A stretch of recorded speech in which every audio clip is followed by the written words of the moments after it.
Assalamu alaikum YouTube көрүүчүлөр, жылкы сүйүүчүлөр. Бүгүн сатууда туугандар ушул чаар кулундар чыгат. Азыр чаар кулунун маалыматтарын беребиз туугандар. Кимизи кайсыл жактан келген туугандар. Чекчеп аткан бул күрөңдөн баштайлы, күрөң чаардан. Бунун теги, бунун маалыматы туугандар аксынын эле, аксын өзүнөн чыккан. Атасы өзгөнгө сатылып тур туугандар. Улактын аты өзгөнгө 600 миңге аксыдан сатылды. Ошонун баласы туугандар ушул чаар. Анан муногу кара чаар бар. Кара чаар боюнча айтсак, бунун ата энеси дайынсыз экен туугандар, билишпейт экен кандай жылкынын малдары экенин.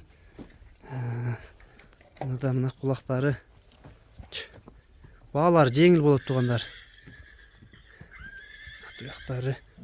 Бул кулундар туугандар экөө тең аксыдан. Кара чаар, күрөң чаар. Күрөң чаардын маалыматын бердик. Атасы кандай? Атасы улактын аты туугандар өтө жакшы ат болгон. Маалыматы ушундай экен.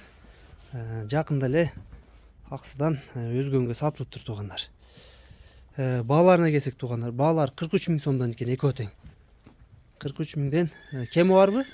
Кем бар азыраак. Кара чаарда 43 миң, туугандар күрөң чаарда 43 миң. Бир аз жолуна кем бар экен.